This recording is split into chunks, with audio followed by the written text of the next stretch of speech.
Hello, my name is Justin and I am an addict, and thanks to my guided steps and the fellowship of other addicts, I am sober one day at a time since June 19th, 2015, and for that I am beyond grateful. Welcome to the RECO12 speaker meeting. We are an organization whose addictions include alcohol, drugs, sex and lust, food and gambling, just to name a few.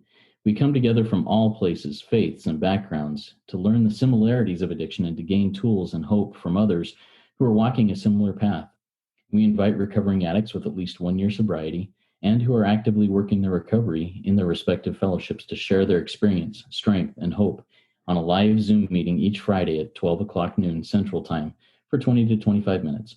Then we, the live audience, get the opportunity to ask questions of the speaker for another 20 to 25 minutes. In order to ask questions, please type them in the Q&A link at the bottom of your Zoom window. If you are hearing this podcast recorded and would like to participate as a live audience member in a future meeting, or if you would like to be a guest speaker in a future meeting, please go to www.RECO12.com, that's RECO12.com, to learn more and submit your email address there to receive weekly invitations or to submit to become a guest speaker. We're booking dates in December right now for guest speakers, so we are pretty much booked out until then, but we're happy to keep going into the future. It's awesome. RECO12 is an ad-free service, and we appreciate your help in keeping it that way. We gratefully accept contributions to help cover the costs of the Zoom platform, podcast platform, web hosting, and administrative costs. To contribute, you can go to RECO12.com/support, or you can click the link to PayPal in the chat of the live meeting. When you contribute, please specify the meeting number. This is meeting number 16. Last week's meeting with Blake was a real good and real vulnerable meeting. It was very helpful for me. If you missed hearing that one or any other meeting we have done, you can listen to them in podcast form by searching for RECO12 Speaker Meeting Podcast on virtually any podcast platform that you use. Or you can go to the RECO12 website and find it under the link podcast. Now, about the RECO12 Speaker Meeting Podcast, LBH60 said this recently in his review on Apple Podcasts. Inspiring. These podcasts give hope to the recovery community and those connected with them. Seeing the hope and growth shared by the invited guests gives hope to me and others in our personal recoveries. Thanks for making these podcasts available. Well, thank you, LBH60, for those kind words. If you, like LBH60, have found value in the RECO12 Speaker Meeting Podcast, please go and rate and review it on the podcast platform of your choice. It helps get the message out there to the addict who suffers. Now, let's introduce our guest speaker for today, Dennis T. Dennis T comes to us from Alaska. His sobriety date is July 29th, 2014. He suffered from sexholism, drugs, and alcohol abuse for more than 45 years as a way to freedom from the pain of early childhood sexual abuse. By the grace of his higher power, he is living free, one day at a time, through working and practicing the spiritual principles he found in the program of recovery. His hope is that in sharing today, it will help one person find a way out of the torturous bondage of their hellish addiction. Take it away, Dennis. The floor is yours. All right. Well, thank you, Justin, and thank you for the opportunity. I'm just going to completely leave this up to my higher power, who I choose to call God today, and I'll start us out with a set-aside prayer. God, please set aside everything I think I know about you, me, the 12 steps, SA, recovery, living life, and especially spiritual matters, so that I may have an open mind for a new experience with all these things. Amen. And God, I just pray I get out of the way. I will take this next step and leave the results up to you. You know, my story started when I was about 3 years old, is the best I can guess. And children run out of joy or they run out of fear and trauma. And I don't remember anything about the layout of that home almost 53 or 54 years ago, actually 55 years ago now. But I do remember the color of the walls, the layout of that room, the bed, but I can't see the shadowy figure that was in front of me. Still don't know. But all I know is I remember running out of that room in complete terror and fear, not understanding what had just happened. But what I gained from that, or what I received from that, was a pain inside that I couldn't explain. It wasn't like a pinch or a broken arm. It was like an emotional pain. It was like I didn't feel okay or comfortable inside. I felt very uneasy. And that started my journey to try to find a way to relieve that uncomfortableness. We had pornographic magazines in our homes, and as children, we were allowed to look at them. My brothers would look for a little bit and then they would go out and play, but something in those magazines really helped medicate that pain. I didn't know it at the time, but I know I felt good to look at them. One of the things in those magazines was the person in them was looking out at me, wanting me. And I think that had something to do with it. But I remember at about 5, me and my brother were playing, and we came into our bedroom, and there were little kids' beds. And there was a full-size adult woman laying there, pretending to be asleep. And I kind of knew she wasn't. And as I came around the bed, kind of curious, she had her upper portion of her body completely exposed. And I remember in that moment, to this day, like I was standing there, I went, and that was the first time that I felt total exhilaration, relief. I felt good. I know I wasn't born a sexaholic, but in that moment, a sexaholic was born. I had found a new drug that completely removed that pain. And as I went through life, I started masturbating at about 7. The very thing I think that caused it was the thing that I found in my life that would remove the pain. And as I started to get older, 8 and 9, and the pages of those magazines, the flat image just wasn't working anymore. It just didn't have the same effect. At about 10, I discovered we had a forum magazine that came in through one of the pornography magazines. This was like 1969 or 70. And I remember when I read that first story out of that page, which was a very descriptive an account of a sexual encounter, I got that same, it was like a new rush again. And that's what I found with my drug, is I continually need to find ways to get that same experience.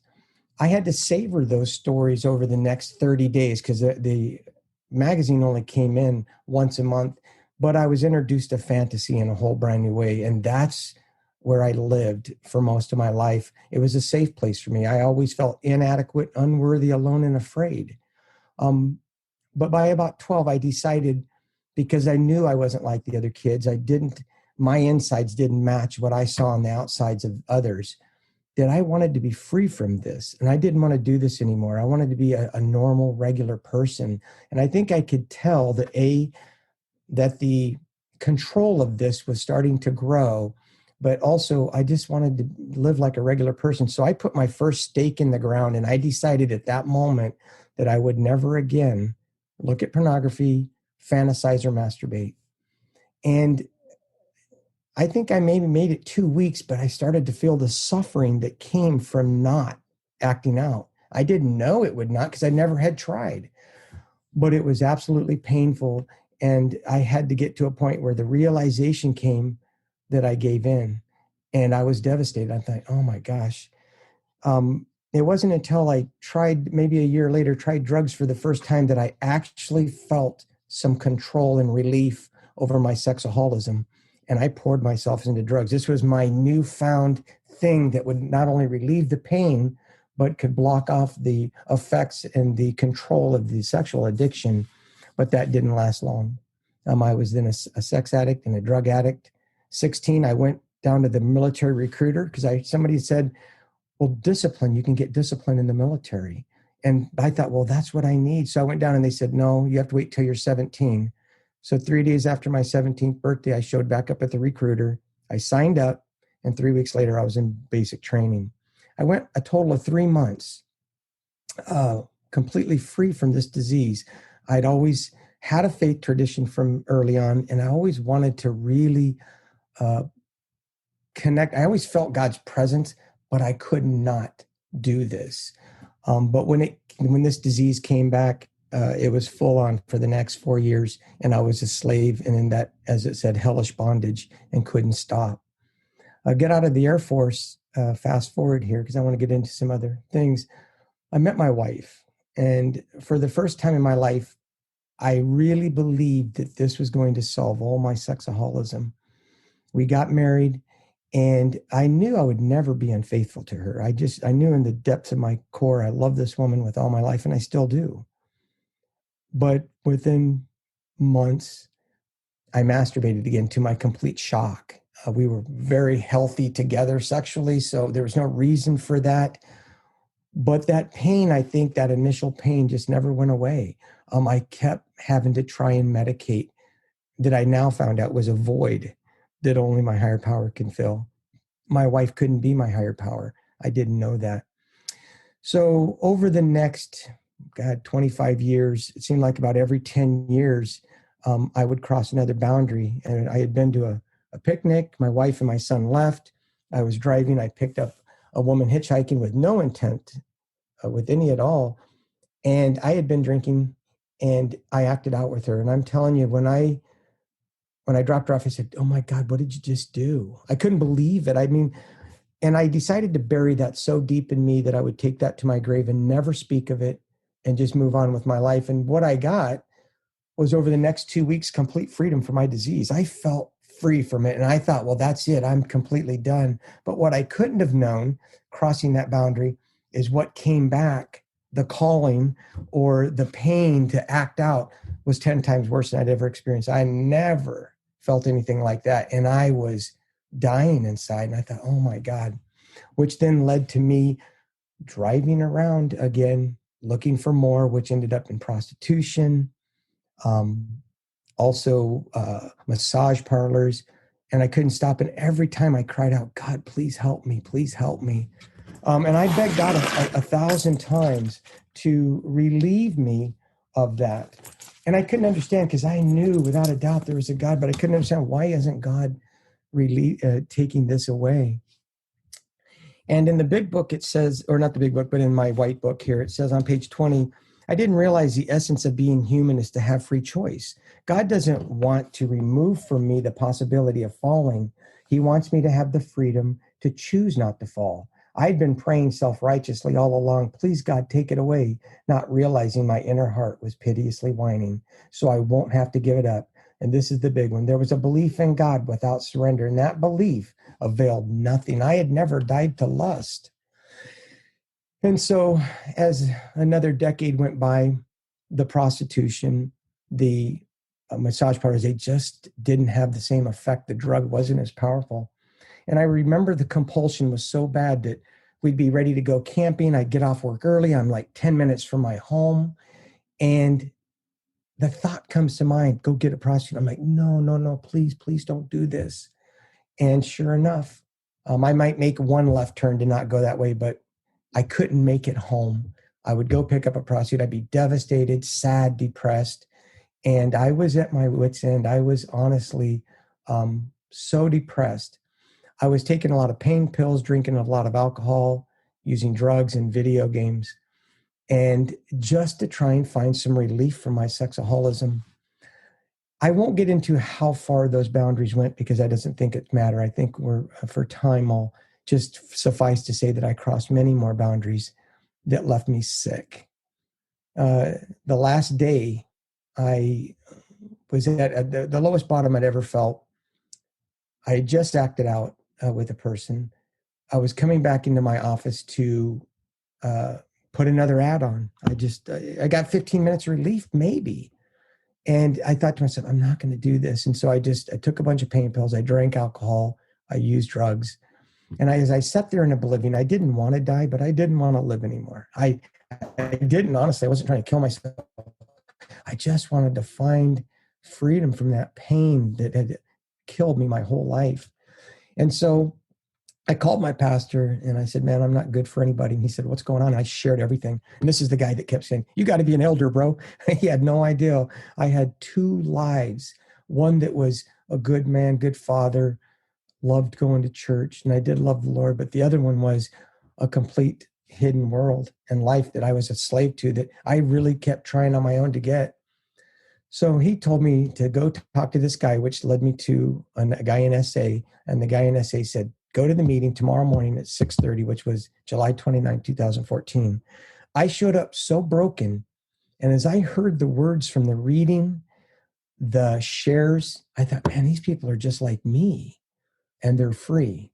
And I tried everything. I mean, I tried men's groups, prayer, purity conferences. Nothing worked. I read all the books out there and none of them worked. So I heard that you got to get a sponsor. So that first day after the meeting, I went right to the man that he had what I wanted. I said, hey, will you be my sponsor? He said, well, let's go we went over to a restaurant, and for 3 hours, he poured out to me, this is what you're going to do every day.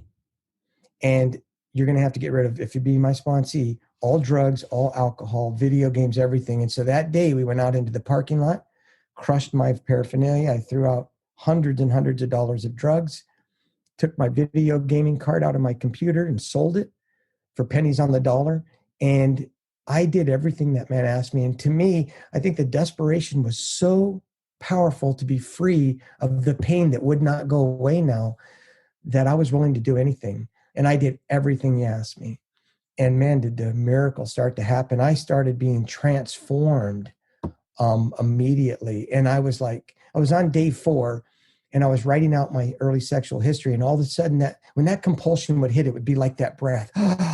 And I would just be a slave to it. I could not do it. And as I wrote out the early sexual abuse, I felt that. And I thought, oh no. And I prayed the prayer my sponsor gave me. God, I am powerless, and I need your power. Please lend me your power just for today. And in that moment, I felt that what only I could describe was like a wind that went in and through me.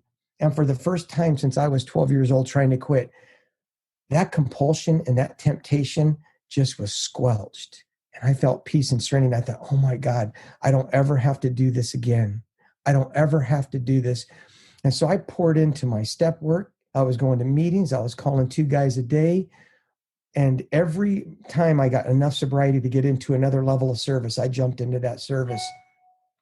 The things that my sponsor asked me to do, if I didn't like it, I did it. And I think that was the key. If I look back now, the willingness to do whatever I'm asked was the beginning of breaking down my will, that I'm turning my will and my life over to another person, my sponsor. And through that, my sponsor just kept me going through the steps. I started sponsoring. Everything was changing.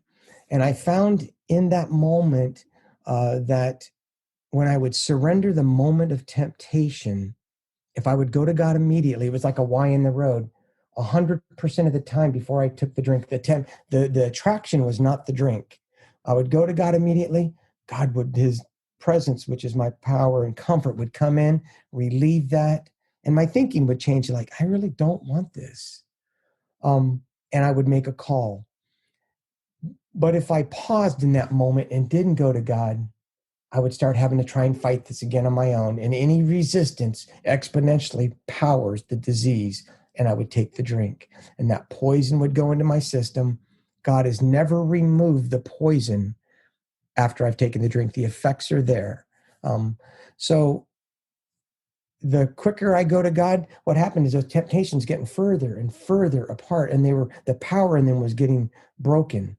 And that was the obsession being broken. The power kept getting less and less of those temptations, and to where they were just like a little wisp of smoke. They would come and they'd be gone. But if I take the drink, the reverse happens. The obsession starts. Every temptation gets more powerful, and I know I'm immediately in trouble. One of the first things, and this is what I was going to do, was freedom from lust in the marriage bed. I had to be free from all forms of lust, images, emails, thoughts, anything. I couldn't run even a thought because that was a drink for me. My sponsor asked me, he wants me to do 90 meetings in 90 days and to do 90 days of abstinence, which meant no sex with my wife whatsoever. But I was to get her permission. So I went home. She agreed 100%. In the 90 days of going without any sex, something will click in my mind. And along the way, he said, you will find that sex is optional. And I thought, that doesn't seem possible. But what happened is as we went through this 90 days of abstinence, it was very important, he said, that I want you to find intimacy, which is into me you see. I want you to start replacing all of the manipulation and everything that you used to have sex as the way to medicate. I want you to start finding a connection. So we went on dates, we went on walks, no sexual touch whatsoever. We could hold hands. And what started happening is, for the first time in my life, I started to notice the expressions on her face. I started to fall in love with her all over again. I started to enjoy just being with her and connecting with God. And I started to experience a spiritual connection with her like I'd never had. And when the end of the 90 days was getting close, I had a lot of fear because, man, I don't want to go back to my disease. I really don't. And I was really afraid. My sponsor really helped me through that. He encouraged me to do my prayer work. And one of the things that I asked myself before we are going to be physically intimate, number one, we have to have a spiritual connection through intimacy. We've had a great day. We've hung out. We're holding hands. We're really close.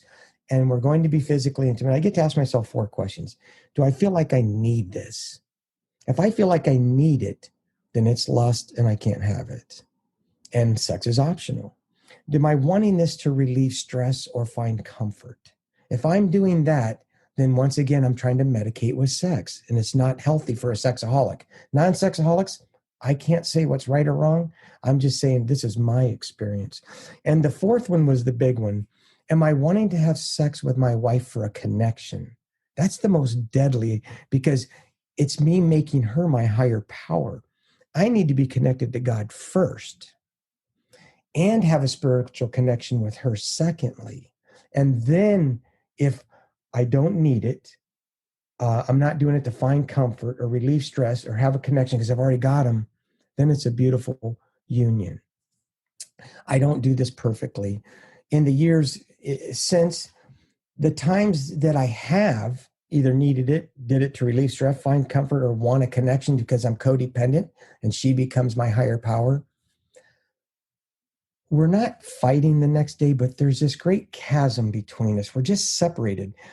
Why? Because the spiritual connection has been broken, because once again, my disease was in the middle of it. And it is so sad. I have grown to love the intimacy, the friendship. I just love her. I don't want to jeopardize that. But if we're out having a good day, she can even be flirty a little bit now when we're together, where she's not worried about me, where the end has to be physical intimacy. She can be flirty. And if she says, I'm okay, because it truly is optional now. I get to stay connected to God. But the times that we are having good intimacy, I am connected to God. I don't need it. I'm not using it to relieve stress and find comfort. And I already have the connection. I get to go to God, check myself. And then when we're physically intimate, when we're spiritually connected, man, the next day we are bonded like never. We can't ride in the car or drive in the car without holding hands. We can't squish up against each other at church. We just are being connected. So for me, my main goal is I don't want to ever go back to the prison house, to doing the things. I can't even see myself doing those anymore. It's like, I don't, like I said, a great revulsion will come up to even consider that. The compulsion is gone. The guy that showed up and said, we're doing this, that's gone. I still struggle at times. And I learned now that my 911 is a disturbance. It's a resentment or some fear. That's when I know I'm in trouble. That's when I know I need to reach out. I need to go to God first and get hold of somebody in the program and start working my steps and following the principles of this program. But my life is completely different, and I get to live free one day at a time. I do that by staying connected to God. I slide out of bed every morning and every night and throughout the day. My prayer in the morning for me to give myself up, deny my will, is good, but really I need to go to God in the moment. It doesn't protect me from the day. I get to feel comforted that I know that God is always with me. I just need to turn back to him. And if I'm feeling disturbed, which is a cornerstone in my program, anytime I'm disturbed, it's always something in me. That's a great barometer that I'm back in self. And if I'm back in self, I'm in real danger. I need to stay surrendered. But I get to hang out with God. I get to work in the program. I get to sponsor others, which God uses me as a channel of his peace. And I get to do service like this here. It says on page 159, and I'll close here, that we started out doing service because of wanting to stay sober.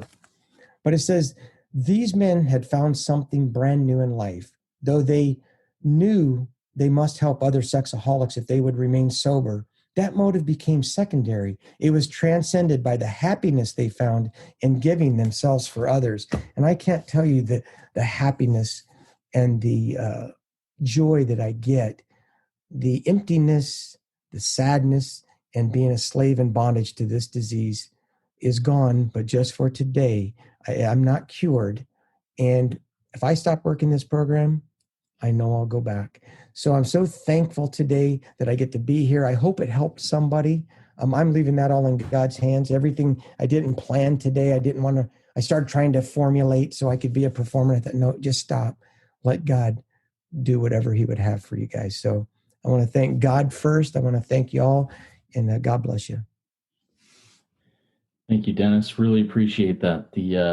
The 4-item checklist for before getting physically intimate, having sex with a spouse that's a new concept to me. That's powerful. Thank you for sharing that. Really appreciate that. Now, before we read the questions that will come in and ones that I've written down, and a reminder, if you have questions to ask Dennis, please type them in the Q&A link at the bottom of your Zoom window. It looks like 2 speech bubbles. Type it in there, and we'll get those questions to Dennis and have him respond to them. But before we get there, Dennis, if you wouldn't mind taking about 60 seconds or so to share about SA and why SA is a helpful fellowship for you, and maybe if somebody else might be interested in it, a little bit about it. Yeah, SA, I love SA because it finally gave me the freedom that I'd been looking for since 12 years old. Nothing worked. And coming in and getting a sponsor and working this program through SA has saved my life. So I'll be an SA for the rest of my life helping others because I want to be free. So if you are interested, you can go to sa.org, or you can reach out to Justin and get my information. I'd be glad to talk with you. Awesome. Thank you, Dennis. All right, now let's get over to the Q&A. We've had a question come in here from Anthony. Anthony says, how do we let go and surrender childhood sexual abuse and trauma? Wow, that's a good question. And this is where I don't, I'm just going to promote it. I think sometimes outside help in the way of a counselor or therapist can help with that.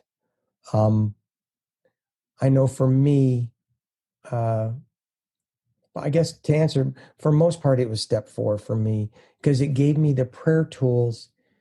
First, who was it? What did they do? What did it affect in me? I really got to look in those things. Recovery is about an inward focus. Not being unsurrender is about focusing on everything else and everybody around me. So I was able to go through and pray for those people, understanding that they are too spiritually sick. I got to ask God to show me the same tolerance, pity, and patience I would cheerfully grant a sick person. And then I got to pray for everything I would want for myself, for them.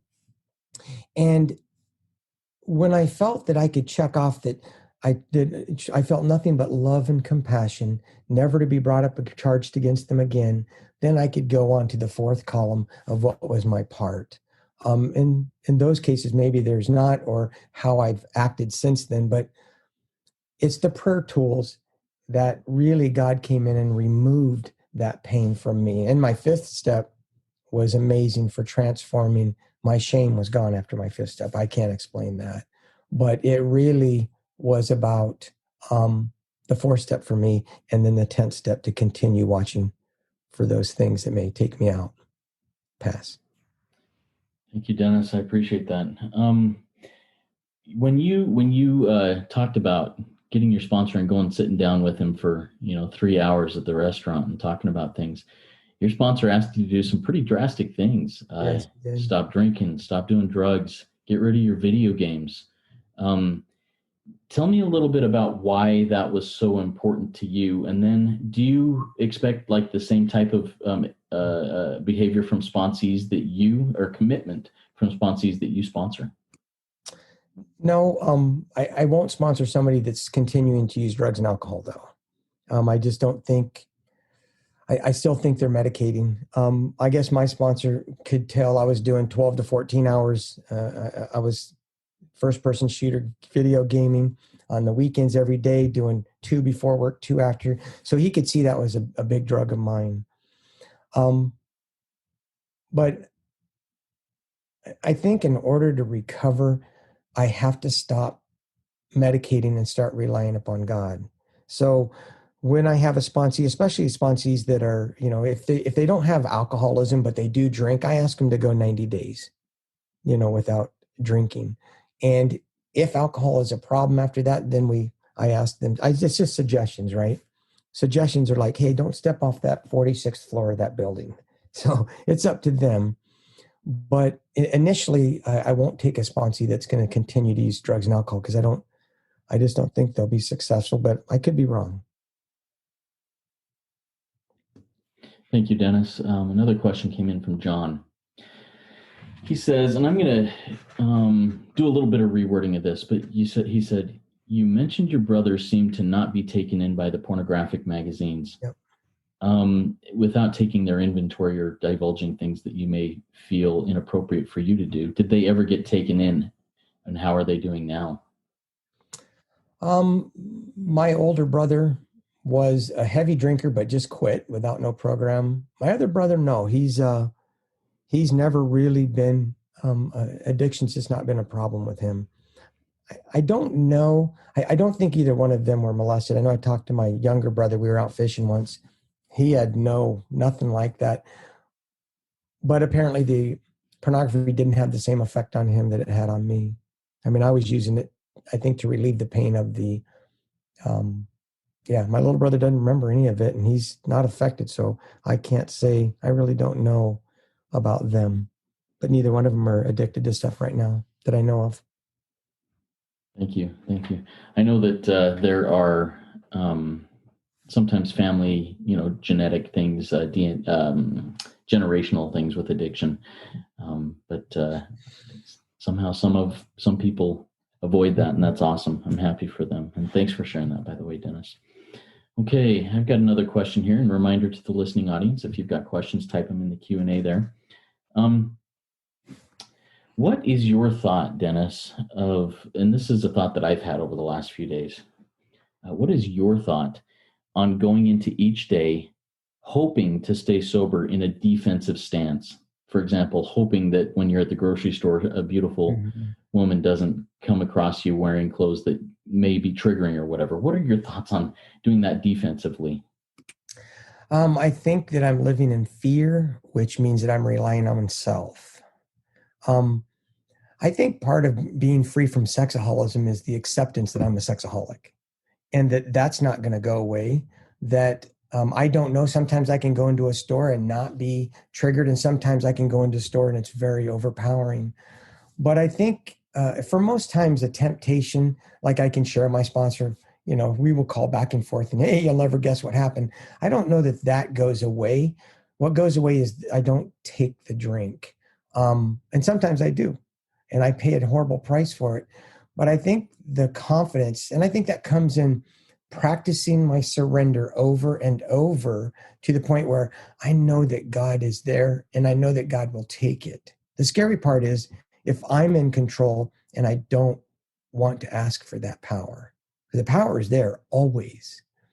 But the more I ask for it, the more second nature that becomes. And the more I start experiencing God's goodness and his freedom and the love and the joy that it says in the big book that I recoiled from lust as from a hot flame. I have never recoiled from lust as from a hot flame at the threat of losing my marriage, losing my sobriety, losing my job. I've only recoiled from lust as from a hot flame when the threat was of losing that connection with God that I'm enjoying. When that peace and serenity is just, I'm just enjoying it. And all of a sudden I see something, people call them triggers, but in a way a trigger means that I'm a victim. But in the truth is that's what I'm wanting. And if I can accept that and realize that that's part of my disease, that I may see something that I'm wanting, that I get to surrender that and go to God. And that's part of denying self. I don't fight that resistance or fight not wanting to look at that or want that, I just turn and go to God, and my thinking changes. I get something better. And that's the thing, because in the beginning, my lust was way up here and God was way down here. And I had to tell God in the beginning, I knew he would remove it, but I found myself still drinking. And I said, God, you're not better than my lust. I have to admit that I love my lust more. And I think God celebrated and said, like, yes, that's honest. Let me show you what I can do. And as time went on, man, God became up here and lust was way down here. And every now and then I'll look down at it and like, no, thank you. Because I don't want to go back to the prison house of where I came, which I can forget about that. But secondly, if I'm connected to God, I don't want to lose that connection. I'm enjoying it. Thank you, Dennis. And what does your, I don't know, morning routine, daily routine look like in order to connect with God and go prepare for that day, the day? Yeah, we have there's a thing called the sobriety checklist that we centered in. It's basically every morning when I wake up, before I get up and use the restroom, I get to slide out of bed and I do my prayer work. Right then, I say, God, thank you for letting me wake up sober. God, I am powerless and I need your power. Please lend me your power. I do the 3rd step prayer, the 7th step prayer. I ask God to divorce me from self-pity, dishonest, and self-seeking motives. I said, show me the way of patience, tolerance, kindness, and love. I ask God for his power to continue to watch for selfishness, dishonesty, resentment, and fear. I do my 11th step prayer because I love that prayer. Let me be a channel of thy peace. I pray and ask God for knowledge of his will and the power to carry that out. And then I do my submission prayer where I give this day to you. And then I get up and do my days in our sponsees, every day they read pages 30, 31, 86 to 88, and 417 through 420. 2 pages of the big book, 2 pages of the white book, 2 pages of spiritual literature. They call 2 guys and call me every day. They check in and tell me, what are your lust levels? They check in and tell me, what do you not want to tell me? That's always the big one. How are you feeling physically, spiritually? What are you feeling? We have 8 feelings that we go through because we start trying to identify with our feelings. What are we feeling? And we be of service of somehow. Usually when one of my sponsees hits 30 days, they start leading meetings. They hit 3 months. They start, if there's an open position, we plug them right into literature chair, secretary, treasurer, intergroup rep. We do something to have them being of service. And I also, as we do our daily calls, they will call in, oh, my wife, she's not the problem, right? If she's the problem, there is no solution. So, you get to, and that's the cornerstone. Anytime I'm disturbed, it's always something in me. That way I can take care of that and let them, how can you be of service to her today?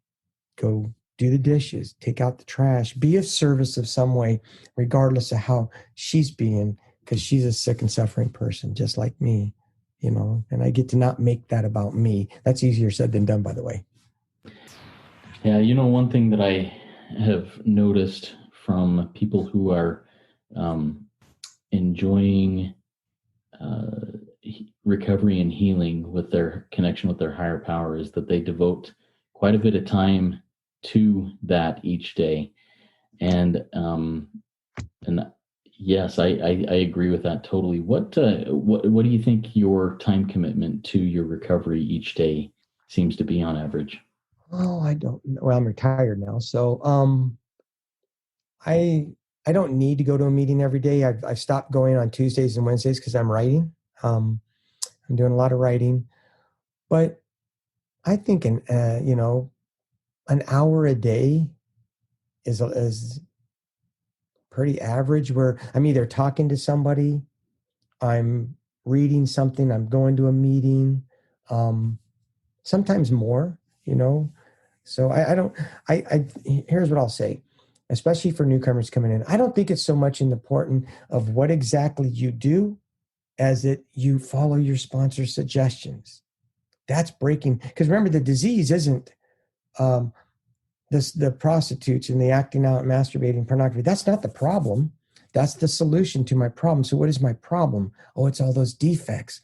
No, we come to find out it's really self, being in control and not surrendering that. And I have to be reminded, I put it on my big book, it says, it's not them. Because I have to remember that the people in the world around me, they're not the problem. And if I can really go with that, then I can have the freedom and peace because it's within me. So I like that. And then I've got one more quick question. If anybody else from the listening audience has another question, please type it in. We'll get wrapping up here before too long. My one more question here, Dennis, is could you run through the 4-item checklist for physical intimacy with your spouse again, please? Yeah, I get to kneel down and pray before we're going to be physically intimate. And I get to ask myself, do I need this? Like, in other words, am I going to die without this? Am I needing this to be okay? Or am I needing this? And if I do, then it's not healthy for me as a sexaholic to have it, because the problem is it will never be enough. I can't use sex as a sexaholic. And the problem is it's not about sex, it's about lust, because I can still have sex with my wife and not trigger the phenomenon of craving. See, so it's not about sex, it's about lust. And lust is me needing that. So do I need it? Am I wanting it to relieve stress? I had a tough day. I'm going to use sex to relieve that or find comfort. Those are the three things. And then the fourth one is to have a connection. Am I wanting this to have a connection with her? And some people really have a hard time with that. This is just my experience, and I'm not saying it's right or wrong for you. If your sponsor tells you something different, listen to your sponsor. For me, I have to already have the connection. I can't use sex to have a connection because it's lust. And that's been my experience, that when those things aren't there, it's really beautiful. So, yeah, thank you for sharing that, Dennis. We did have one more question come in from John. It says, shame from religious ideals has played a big part of my life. Has shame played a role in your addiction, whether from religious ideals or personal ideals? And did you address it differently than, say, anger and resentment? Oh man, that's a good one. I guess for me, and this is what I help with my sponsees, if you have shame about your acting out and your disease and what you're doing, then somehow you still believe that you have some control over it. When you can accept that you're absolutely powerless over it, that there's nothing you can do to stop it, and that's where step one is so important, because I have to believe that I have no power, that I can't stop this. And it talks about in the big book, the proper use of my will. What is the proper use of my will? To turn to God, to go to God for the power. That's the only thing I can do. So if I'm having shame, then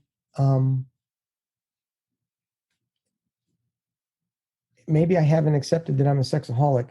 But I think part of, and I don't want to get into somebody's faith tradition as far as what they're doing wrong. I like when a sponsee comes in, I get rid of all, it's neither right nor wrong. It's neither good or bad. It just is. Because if we're, remember, you're not a bad man getting good or a bad woman getting good. You're a sick man or woman getting better. We have a sickness and illness and a disease, and I'm absolutely powerless over that disease. And the minute I realize that and believe that, man, that power can come flooding in, because I know I can't. So if somebody acts out again and they feel all this shame, man, I ask them, did you have a choice? And you didn't. You don't. And the sooner that you can believe and understand that you have no power, that you have no choice over this stuff, is the sooner that you can start working your program. The work in the program. See, I got no power as a sponsor. I have no power. I am nobody's solution. The step work is where all the power and change happens. If you do the step work, like I tell my sponsees, if you follow my suggestions and do the step work, you will, I believe, get sober and recover. Thank you, Dennis. All right, before we wrap this up, do you have any final words of wisdom that you'd like to impart upon us? I guess, especially, I'll just talk to the newcomers here, that if you haven't found a sponsor, please go get a sponsor. Look around in your meetings, find somebody that has what you want, and ask them to be your sponsor. Just go up and ask them. If they say no, they can't, before you do that, always pray and say, send my sponsor to me. But start asking. And then once you have a sponsor, do everything they ask. Even if you don't want to, we have to put our recovery first. Anything I put ahead of my recovery, I'll lose. I have to put recovery first, and everything second will be a first-class life with that. So whatever your sponsor asks you to do, if you pick and choose those things, it's not going to work. Half measures availed us nothing. And it doesn't matter what they're asking you to do. What matters is that you're surrendering your will, which is the true disease that's killing me. That will change everything. If you just do what your sponsor asks you to do, you'll get free. I believe that. Do your step work. And the biggest thing is, it says, and I'll make this really quick, Jim's story said Jim had lost his family and his job, but he made a beginning, which means he worked steps 1, 2, 3. All went well for a while, but he failed to enlarge his spiritual life. I see how many people come in, work step 1, 2, 3, they get sober, and they start doing good. But the chronic relapsers, if you ask most of them, well, what step are you on? Step 4. When you get to step 4, it's the most beautiful step. It has the most powerful tools. Do your step 4 and don't stop. Because get through your steps. When you get through those steps, man, your life will change. Don't stop on step 4. Keep going. Pass. Amen. I got nothing to add to that. That's good stuff. Thank you, Dennis. Thanks again. That was a great RECO12 weekly speaker meeting for all addicts and those wanting to learn more about addiction and the recovery therefrom. If we didn't get to your question, or if you have other questions, please go to RECO12.com/forum and join in our community and ask those questions and answer others' questions that will come up there. I invite the audience to come back next week. Next week, we'll have a speaker, Heather, and she's going to be a fantastic speaker. I'm looking forward to that. Let's see, if you've not yet gone to RECO12.com and submitted your email address, you only need to do it once and you'll get that email every week. Please get on the invitation list. And you do that by going to RECO12.com/join us. And you can join us live each Friday at noon Central Time. Now at this time, Dennis has requested that we do the submission prayer, and he's going to be voice to launch us off into the rest of today. Please do so now. It's yours, Dennis. All right, thank you. God, I offer this day to you. Establish the work of my hands, the steps of my feet, the words of my mouth, the direction of my gaze, the thoughts of my mind, and the attitude of my heart. Amen. Amen. Keep coming back, everybody. It works when I work it. So work it. You are worth it. Thanks again, Dennis. I'll talk with you soon. Thank you, brother.